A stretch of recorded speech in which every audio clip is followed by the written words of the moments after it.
எல்லாருக்கும் வணக்கம். இன்னைக்கு நம்ம ஒரு 5 நிமிஷத்துல செய்யக்கூடிய பருப்பு குழம்பு ரெசிபி எப்படி செய்யலாம்னு பார்க்கலாம். இதை நீங்க சாதத்தோட வச்சு சாப்பிடும்போது ரொம்ப அருமையா இருக்கும். வாங்க எப்படி செய்யலாம் பார்க்கலாம்.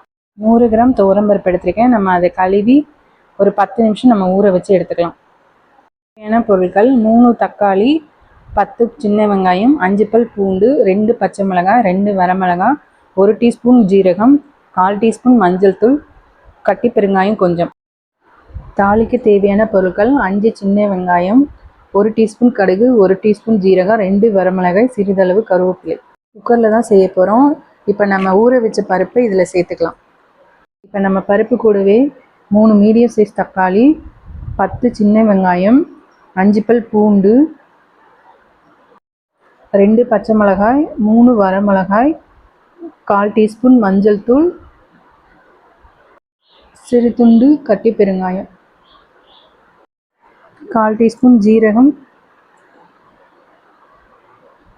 தேவைக்கேற்ப உப்பு. இப்போ நம்ம தண்ணியோட அளவு சேர்த்துக்கலாம். 1 டம்ளர் அளவு பருப்பு எடுத்திருக்கோம். இதுக்கு 4 டம்ளர் அளவு தண்ணி போதுமானதாக இருக்கும்.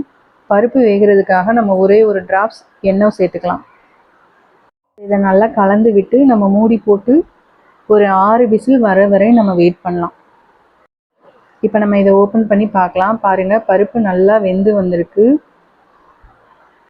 இப்போ நம்ம ஒரு மத்து வச்சு இதை நல்லா கடைஞ்சி விட்டுக்கலாம். இப்போ பாருங்கள், பருப்பு நல்லா கடைஞ்சாச்சு. இந்த ஸ்டேஜில் உங்களுக்கு உப்பு பத்தலைன்னா கொஞ்சமாக உப்பு சேர்த்துக்கலாம். உப்பு சேர்த்து ஒரு நிமிஷம் கொதிக்க விட்டு அடுப்பை ஆஃப் பண்ணிடலாம். இப்போ நம்ம இதுக்கு ஒரு தாளிப்பு கொடுத்துடலாம். கடாயை சூடு பண்ணிக்கலாம். நான் இன்றைக்கி தேங்காய் எண்ணெய் சேர்த்துருக்கேன். தேங்காய் எண்ணெயில் செஞ்சிங்கன்னா சுவை கூடுதலாக இருக்கும். எண்ணெய் நல்லா சூடாயிடுச்சு. இப்போ 1 டீஸ்பூன் கடுகு, 1 டீஸ்பூன் ஜீரகம் சேர்த்து ஒரு நிமிஷம் நல்லா பொரிய விடலாம். இப்போ இது கூடவே நம்ம ஒரு 5 சின்ன வெங்காயம், கொஞ்சம் கருவேப்பிலை, 2 வரமிளகாய் சேர்த்து பொன்னிறமாக வர வரை நம்ம இதை வறுத்து எடுத்துக்கலாம். இப்போ பாருங்கள், வெங்காயம் நல்லா வதங்கிருச்சு.